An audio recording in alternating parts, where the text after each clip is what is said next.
Welcome to Bound by Books, a podcast of 5 authors across the genres talking about that one thing we're all bound by, books. I'm one of your hosts, Danielle Bannister, and today I am joined by Hannah Byron. Welcome, Hannah. Hey, Danielle, good to see you with your lovely display of all the books you've written. Oh, yes, behind you. All the books, all the books. Yeah. So, we were going to talk about something today that I think a lot of writers struggle with. Do you want to tell everyone what we're going to talk about today? Yeah, we have this saying especially in indie author world, stay in your lane. I mean, don't overtake another car. I'm just joking. Yeah, so don't genre hop, don't confuse the algorithms. All these sayings are so, ingrained in our minds that you shouldn't do it. So, Danielle, I suppose you only write in one genre? Yeah, clearly you can see from how all of these books look like they're the same type of book. No, I write in like 6 different genres, and I am scolded often for writing in this many genres. And I am told quite often, you need to stay in your lane, you need to pick a lane, you need to pick a niche and stay there and because that's where the money is, right? That's the whole thing, that if you can write that way, then you're going to find an audience, and then they're going to be hungry, and they're going to be your bread and butter. And I totally get that, and I totally understand that, and I am totally like, oh, is that what I should be doing? Is that what I should be doing? Is that what I should be doing? But what about you? I mean, I know that to an extent, you are a niche writer, right? Because you tend to write in one particular. So talk to me about your experience. No, we're not going to talk about. I want to know how you stayed in your lane, and do you like that, or do you want to diversify? Yeah, we'll talk about me a little bit later. I'm just looking. Yeah, we have to. No, because I'm looking at you this display behind you, and I would just so I see Girl on Fire, I see Doppelganger. Yep. I see a couple embracing. Yes. So yeah, I've got like some small town romance. I've got some dark psychological thriller. I've got romantic suspense, young adult, romantic comedy, steamy fantasy, paranormal, and short stories. So I'm all over the place. All over the place. Yeah. So I think it is nice to continue talking a little bit about you first, because I look at this and I think that is amazing. To be able to write in so many genres, that is fantastic. But what were your first books? Where did you start with? So I started first with Pulled. This one I wrote because I wrote it as an actor. The main character is going to acting school because that's what I knew, and that was the advice: write what you know, right? So I wrote a story about an actor going to an actor school, and finding her twin flame, the literal other half of her soul in an acting partner, and what that disorientating sort of feeling would be like. And I wrote that at a time when I had 2 small children in diapers, and I also do theater as well, but because I had small children, I couldn't really do theater anymore. So I didn't have that sense of escapism anymore. And I was sort of like, I had just become mom, and that was my only identity. There was no Danielle anymore. And I think writing was an escape to become, a creative person. When I couldn't tap into the theater, I tapped into the writing. And so the writing became that vessel for me to sort of escape the world, much like reading is an escape from the world. That became my sort of escape from things. Did it actually thwart your idea of becoming an actress then? Having a family? Was that your original dream to? Yeah, my original plan was going to be a Broadway star. That was the plan. That was the plan. I didn't have the height or the boobs for Hollywood, so I'm like, okay, theater. I can do theater. I can pull that off because you can be quirky and short in theater. You can pull that off.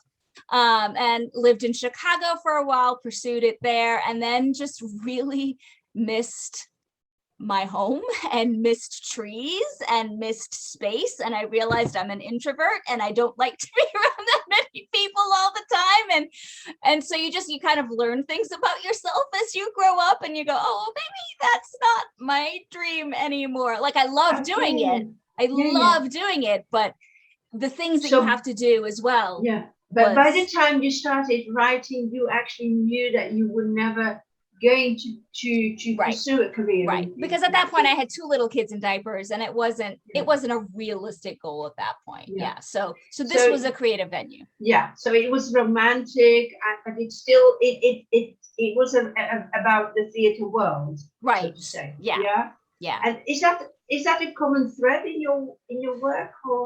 It's not. Theater isn't common. It's in some of my later works in progress. I'm diving back into that a little bit, but no, that was just sort of the little intro that I needed into writing and then I was like, well, I don't have to necessarily always write about this sort of thing. I can write about other things, and so I was actually going through a divorce at the time when I was writing The ABCs of D, which was about dating at 40. And I'm like, hello, that's what I'm going through right now. So So that sometimes there is that write what you know sort of element. And if I were going to stay in my lane, as it were, that did not match with romantic suspense. A romantic comedy is not in the same vein as a romantic suspense. No, I get that, but it is all very much you. It's all very much a part. All these different genres are very much an aspect of you. So because you have a broad palette, so to say, you can write in these different genres, and I find that fascinating. And to have all these different covers, I know that from a marketing perspective, this is a very tricky thing, but also, but I would really want to stress the in French they would say the word richesse of it, the richness of it, because not many authors can do it or would dare to do it. I mean, you need guts to write in so many genres and to enjoy them all. Do you read in the different genres as well? I do. I'm all over the place. A cover can sway me, and then if I like the blurb and if the first page is good, I'm like, okay, you're coming in with me. And it doesn't necessarily matter if there's a thread of romance in it. That's just wonderful. It doesn't have to be a romance book, but if there's some element of romance in it, then it's like, here we go. I'm good. But I'm all over the place when I read. So that's probably why I'm all over the place. I think so. But have you always been all your whole life? I was not a big reader in school because I was doing theater. So I had my creative outlet in theater. I didn't need it in reading. I didn't stumble into reading until I started writing and was a mom, and it was like, I need something to get out of just mom brain all the time. And so books sort of became that way of escaping the doldrums. So if I think of you as an actress, you could almost say that actresses can play all the parts. They can do some stay in their lane, but generally actresses actors don't like to be stereotyped. I mean, some do, and that's the character that they play over and over again, but actors like that opportunity to explore and to try on different personalities. And when I write, that's sort of what I'm doing. I'm stepping into someone else's shoes. So I think it's important to see it in that way as well, that you just step into a new skin with every book that you make. And it turns out to be different from your other books. Right. And we just have to find a way in today's world to to market that to it to in a way that readers can find you and can enjoy the richness of what you offer. Right. And my core group of readers, they love the fact that I'm all over the place. They're like, I don't know what your book's going to be about, but I know I'm going to love it. But from a marketing standpoint, for people that you don't know, who aren't already used to your voice or your writing style, it can be quite problematic to write in multiple genres, because it's like, well, who is your audience? Who are you marketing this Facebook ad to? Who are you marketing this newsletter to? They're different audiences. So it's a real struggle that authors have to deal with. In a way, because I did last week's podcast was about TikTok, and I discussed with one of our other hosts, Tina Moss, that on TikTok you see that readers are genre hopping now. So because they get the different offers from the different, so what would traditionally be a contemporary romance reader, they want to branch out to fantasy, or even, I'm a historical fiction author, and they say, oh, well, I'll try it. Or, I was scrolling through TikTok and finding those reviewers or readers that say, there's just one genre I won't read, and that's historical fiction. I'm going to duet that and say, okay, here's your challenge, So do you also see that there is like a change maybe going on, that like we have more inclusivity in society? Yeah, I think it's also exposure too, that TikTok has opened up that a wider audience for people, that they will tolerate 15 seconds of listening to something and maybe going, oh, maybe that'll be cool, and maybe the next time they scroll through it, they'll catch it. So I think that the exposure to the variety of different types of things that are out there is unique to that platform, for sure. And that would be very good platform for you to, as a marketing tool, to be able to tell people, well, I'm this alien who writes in all these genres. Just try it. Maybe you like my voice. He likes it. He really likes it. Only a certain group of people will understand that reference. You have to be of a certain age to understand that commercial reference. But what now? Can we talk about you now, Hannah, please? Can we talk about you for a minute? I'm so boring. You're not, though, because this is such, a thing that that are drilled into our heads as authors. Stay in your lane, stay in your lane, stay in your lane. How has it been for you to stay in your lane? Yeah, well, I didn't originally. When I started out in 2000, my first book came out in 2012, because I was writing before that, but it was published in 2000. That was a contemporary romance with a little bit of spice. My favorite. Then I wrote like more suspenseful books. I think I was a little bit with, like you, to start off, that I did some historical fiction as well. I did different things. And I had a forced break from writing due to personal stuff in my life. And when I came back, that was, I had a coach in 2018, and I think that was really the height when it started, like, stay in your lane. So she was drilling that into my mind as well. What is it that you really would like to write for a longer period of time? Or, as they say, if you don't do that, then you need different pen names for different genres. And so I did a lot of thinking about, I think I already, my later books to 2016, 17 were mostly historical fiction books. So I was already a little bit in that genre, and I just thought, I was brainwashed as well. Stay in your lane and write in one genre. You can only have one for one pen name, and then you can have another for another pen name. So it was a long processing inside myself to go to my first book was on the First World War, but I knew I was only going to write one book on the First World War, which would kick off the series of all these ladies in the Second World War.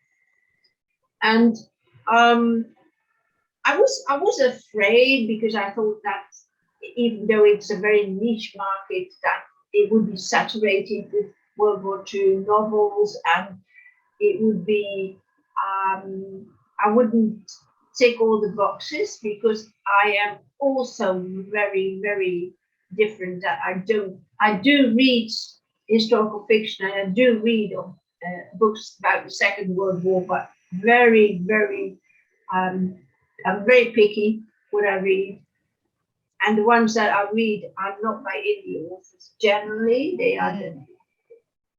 I have a number of books that I really, really love, like All the Light We Cannot See, and Beneath the Scarlet Sky, Nightingale. These are a couple of books that I really like, but I'm very picky. So I'm not really a big reader in my genre either, which is absolutely against all the rules, because then you don't know what the tropes are, you don't know what the what is trending. Yeah. And well, there are some people that are afraid to read the genre that they write in, because they're afraid that they're going to steal ideas from other books. But how can you live up to the promise of the trope if you don't know what the trope demands? So, and there are no original ideas. There's only an original way that you tell a story, right? Yeah, so, and I think we are very similar in that respect, that we have a very strong longing to write our own books, and to write what we feel inside that has to come out. And it is daunting, because I wish I was the kind of writer that could sit down with the top 100 most successful books in my genre, read them and make notes. I have to do this, I have to do that. If I plug in all the right pieces in all the right places, I have a magnum opus. I have the best book in the world, because I have followed all the rules, and I can't. I'm a creative person. I'm a very intuitive person as well in my writing. And so I do, contrary to you, I stay even in a niche genre. I enjoy it very much, because why I enjoy it, I've just finished the 4th book, and I'm starting the 5th book, because I now finally feel that I know how to do the research. I know how to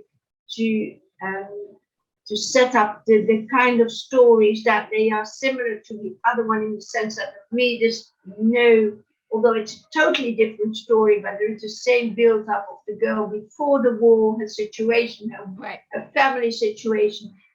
They are from ordinary families or whatever, and they come in these extraordinary situations in a war where they have to make choices, and then they become badass heroines despite themselves. They never intended to, and they find romance. So that is a common story type, but in that they have very different adventures. They're very different characters.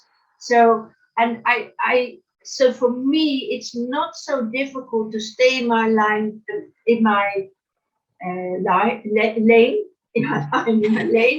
because I feel I'm getting better at it. And do you think that's maybe a benefit of being able to stay in your lane, is that you can sort of, for me it is, get better at? But I'm not getting better by comparing myself to other authors. Right, you just get more comfortable with what you're writing, right? Yeah. I would imagine that in terms of a marketing sense, that if you were to stay in a lane, it would be a little bit easier to market, because especially when you're writing in a series, people have read the first book, they've liked the first book. So to sell them the second book when they know that the genre is going to be the same, it's going to be the same sort of feel, must be a little bit easier than saying, I know you like this history book, but here's this romantic comedy I know you're going to love, right? So from a marketing standpoint. Absolutely. And so that is the reason that, because I was originally had a plan to write 4 books, one on First World War, 3 on the Second World War, and I've extended it with 3 more now, because I see there is people like it, but also indeed like what I'm Amazon only, so I'm in KU as well. You see indie also bought all the similar books. Yeah. So that makes it easy. Absolutely. So you're helping yourself from a marketing standpoint. If you can stay in your lane, it may stifle some creativity, but from a marketing standpoint, there might be some more stability to be had. Unless you divide it in clear pen names that don't interact with each other. Right. Well, is that something that you would consider? So far, you've only written under Danielle Bannister, yeah? Yeah. So far, it's just Danielle Bannister. But that's absolutely it's a good point. The pen names. That's something that I'm grappling with right now. Does it make sense from a marketing perspective for me to create a pen name to maybe clump all of my romance books, say, in one pen name, and my more sort of suspense, fantasy, paranormal, the more sort of darker stuff, stay in another name, to divide it between like sort of the light and the dark, to divide it that way. I don't think I could maintain 6 or 7 different pen names just from a mental standpoint. I don't think I could maintain having to do that much social media work and so much branding work that would come along with a pen name. But perhaps a division of separating the light from the dark would make marketing sense for me, so that maybe those also bought things are not so confusing, and that some readers will be like, oh, I really like this romance. Yeah. Even when I look at my own, in my own, the also bots are all over the place. I do see it. I do see that I'm kicking myself in the fashooks by doing it.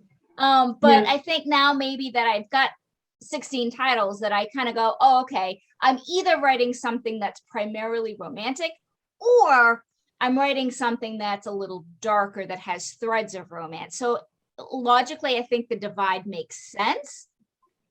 Will it be a lot of work to make those changes? Yes. Am I looking forward to that? No.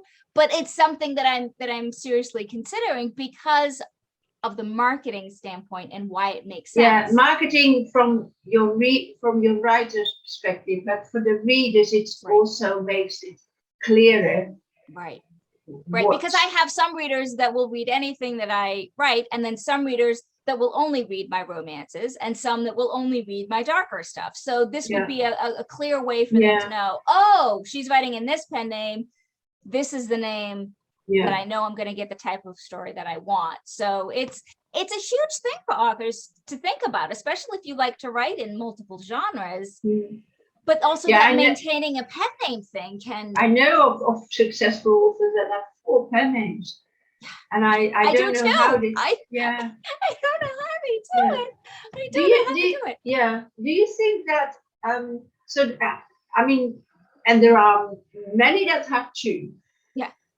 So it's almost like there's the bread and butter name, and then there's this is my guilty pleasure. I want to write in this genre because I need a palate cleanser. I know this particular pen name maybe won't make me as much money, but my brain needs a little relief before I go back into that thing that makes the bread and butter. That seems to be what I've seen a lot of, is there's one for the readers and one for me, back and forth thing. That is not something that I would consider, because I would never be able to write just for right to market, so to say. No, Yeah. I wouldn't be able to do that. What I said, that you pick the top selling books, and you Yeah. make sure that you hit all the right things, and then Right. you construct your story around it. That would drive me bananas. That I wouldn't be able to do it. But Right. unfortunately, I don't have to. Although I mean, I won't be as successful as anyone who is more consistent in following the rules, because and that I think it depends on the amount of um, adaptability that you have as a creative person. That's maybe not the right word, but I just can't be forced in a more. I'm just not. Then all the fun would be gone for me. Yeah. I don't know if that's for you as well. Yeah, I have a hard time being boxed in. I think that's probably part of the reason why it's hard to market my books, is because even with the books themselves, they don't fall neatly into a particular genre, that they can straddle sort of lots of different genres. And so I don't make myself any favors. I'm not helping myself out with the types of books that I write. But it's where the passion is. It's like, this is the story that I want to tell, and But I also hear a lot of authors talking about straddling genres and stuff like that. I don't think that is per se a difficulty, that because I mean, it wouldn't be. Of course, it is perhaps possible to put a lot of data in a computer, and it constructs a story, and it is something. But we all, to a large extent, want to have fun writing, and we but want it to be sort of like a stress reliever, not a stress creator. yeah. And sometimes that can be sometimes. I mean, I think for me, that if I were to write in just one specific genre, I would get bored of that genre really fast. But you're not finding that for you. No, I get more enthusiastic about it. As I said, I'm so every little tidbit that I find out about the Second World War. I want to do a degree in Second World War history after my retirement. I'm really so fascinated by that time period. I don't know what it is, but I find that so. It's a last period in humanity where really ordinary people did such. I mean, of course, but on a large scale, did such extraordinary things just to help others, or to. I mean, I know there were a lot of bastards as well, but there's it's the heroic side of it just makes my. I just feel that I mean, in the worst situations, the best come out in people, and that is what I see, and I just want to write about it, and I want to know more how this. It's not even 100 years ago, and what happened. I mean, that is incredible in human history. That what happened, and in all the different countries, and like now I made a study of Norway. I want to travel to that country. I want to see these museums. I want to it's a pity I don't speak the language, so I couldn't do a lot of research because it was only in Norwegian. I'm passionate about the period. Yeah, that's just me. And I think that translates in my writing. So that is why people say, oh, wow. I mean, it's not just the story, but they learn stuff about it as well. Right. Well, I think for you too, maybe I'm making a leap here, but because you've had, I would say, some really good success with this particular series, does that help motivate you to go, oh, well, they like this. I think I could write more of this. Does that help at all? Yeah, it motivate you to go, you know what? Yeah, it does, but it is a very slow burn. But of course, the moment that that you get the feedback from readers that they are enjoying it, and that they are buying it, and that they are sharing it, at that moment, and especially if readers connect with me about their own family stories about the Second World War, or they say they can't wait for the next book to come out, and they really feel like they are part of the heroines and of their story. Right. Yes, it helps a great deal to stay on track. That is, and in a way, I think I never expected it, because I wasn't successful when I started out in 2010, 12. I wasn't really, but I was also much more ignorant about how to connect with readers, or it was also, yeah, that now I'm living my material, so to say. Right. And that is I think that's the difference. I'm really myself believing that I'm adding something to the world with these stories, and that is something that I'm passionate about. And I think that there's also a sense of not wanting, although they are fictional stories, they're based on real stories from real people. And I just don't want these stories to get lost to the world. Yeah. So, some sort of legacy element. Yeah, and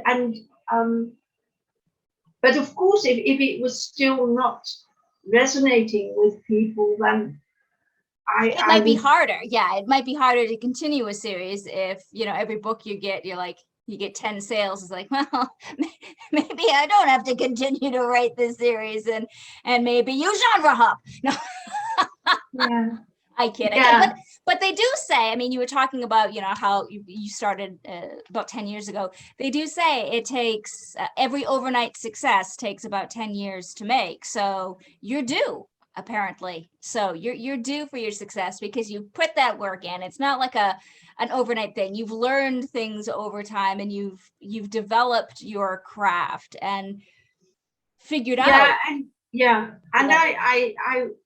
I'm not afraid to go back to the drawing board, because thank God the third book that came out, The Prison Spy, I didn't do a developmental edit on that one. I brought it out in quite a haste, and there were I know the weaknesses of the book myself, and it showed in the reviews, and I was worried. It's climbing up to 4.2 now in the reviews, so I'm really happy about it.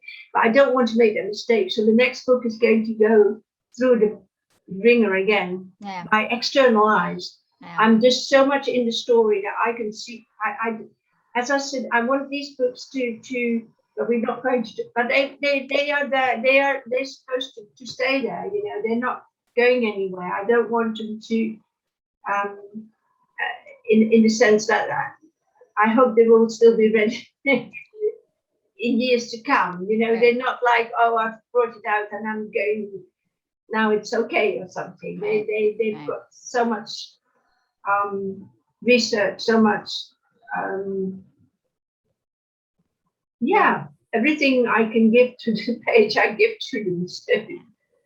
I think probably when it comes to deciding if you want to be the sort of writer that stays in your lane, or somebody who just kind of wants to write whatever they want, comes down essentially to what is that particular author's why? Like, why are you writing? Like, what is it that you want to get out of your writing career? If you're looking for, financial gain or financial, stability, then maybe staying in your lane is a viable choice. But if you're writing because you want to bring out that legacy, to make these stories come alive, to show empathy in works of characters, then maybe one doesn't bite the other. According to me, one doesn't bite the other. No. I mean, what I'm trying to say is that I believe that if you're really passionate about your subject matter and about your genre and about the story you want to tell, that translates to the page, and that will translate to the reader. That is what I'm saying, and it doesn't matter in which genre it is. but I fear for the people that just hop on trends and just because they think they will make money with that. Well, and they may make a jump in sales, but then Yeah. once that trend is gone, you're stuck with, well, what do I do Yeah, but now? not only that, but that's me on my soapbox. I mean, would you want your children to know that you were just, a reverse harem writer? I'm just saying something, Right. My kids aren't reading any of my books. They are not allowed to read any of them ever. But yeah, I'm a lot older. I'm working on my will for my children, the royalties they will get after I pass. Do I want them to get the royalties of books that they wouldn't even want to look at? Right. So that is something else. It's a very personal sort of conversation that you have to have with yourself about, well, what is it that I'm most wanting for my writing career? Is it something that I just want to write what I want to write because I'm called to do so and it's fulfilling me in one way, or am I looking, you know what, I got to make as much money as I can as fast as I can, and I mean, it's a personal choice. I think, but that is also dangerous because that is sort of luring people into thinking they could make a lot of money only by hopping on a trend. I mean, there are no guarantees. In the 10 years that we've been writing, we have learned there are no guarantees in any sort of. Well, I'm just trying to say that according to me, the only guarantee there is that you have to be passionate about what you write. That is some guarantee that if you stay consistent in that, in doing, just try to make the most beautiful books you can make in whatever genre it is, that at some point that may translate. I believe that is the only factor that but then again, I don't know. I mean, we can have this talk in a year and I'm totally, nobody is reading my books anymore, and I have failed miserably. That's the thing. I mean, things are always changing. Not only the marketing advice that we get, but everything changes. Everything is shifting. Social media platforms are shifting. So as an author, there's a lot you sort of have to try to stay on top of and keep. So if the work isn't something that's grounding you and keeping you wanting to be in it, then there's a danger there that you might get disenfranchised and just give up the whole thing. So I guess that sense of passion has to stay rooted in whatever decision it is that you take, whether it's to continue writing this particular, line that you really love, or if it's writing whatever the muse decides, right? So are you going to talk, we did discuss this before, but are you going to talk a little bit about Nanowrimo? Because our listeners and viewers may not know what Nanowrimo. November is National Novel Writing Month. That's what Nanowrimo stands for. It's the first two letters of that word. And Nanowrimo basically challenges you to write 50,000 words in the month of November, 30 days to write with literary abandon to get a first draft of a manuscript. It's a way to sort of get new writers engaged in the art of writing. It lights a fire in experienced writers who have been maybe procrastinating on a project, or it's just helpful as a, I've been staring at a blank page for a while. I'm going to dive into a new project just to kind of cleanse the palette so I can go back to what I write. So that's NaNoWriMo. I've participated in it for several years now. I have not always won. But if I do win, I do print out that certificate, and yes, I do frame it. And in what genre are you writing? I'm writing a romance. Contemporary? I'm writing a contemporary romance from an idea that a friend gave me this morning because I had nothing in my noggin when I sat down. I was just like, you know what, something's going to come to me, and nothing was coming. And I posted on Facebook that I had no ideas. And a friend said, hey, why don't you write this? I'm like, all right. So I did. Okay. So you don't continue on. I participated many times. I won't now this year because I've just finished a monthly project. Right. Yes, you have. And so you don't continue on something that you're already writing. You can. I did that. You can, Yeah, but it's a word count sort of thing. And for me, if I'm writing word count, if I'm writing on something that's already in existence, that's a different brain for me than writing a first draft. I'm editing, so I'm slower. So the word count isn't there for me. So I have to write something brand new if I want to make a word count goal, because I'm slower when I edit and revise. And so I wouldn't have the same word count goals. And 1,667 words a day to meet your goal may not sound like a lot, but it is for me. So. Yeah. Okay. Yeah. I could do it easily if I did it, but mostly. Yeah. But I've participated maybe 6 or 7 times. Yeah. Yeah. I mean, there is no shame if you lose. There is no prize other than a piece of paper that you can print out. It's not like monetary, it's just your pride involved, and it's a personal challenge to see if you can do it. And so that's all. On that note, I think we are just about out of time for today. So Hannah, would you like to take us out? Okay, yeah, we have that a very special sentence that we. Yes, we do. Well crafted. Okay, join us next week as we continue the journey of how stories come to life to make us all bound by books. What a gem that line is, huh? What a gem. We'll see you next week, everyone. Wait! Before you go, don't forget to like, comment, and subscribe, and check us out on our website, boundbybookspodcast.com.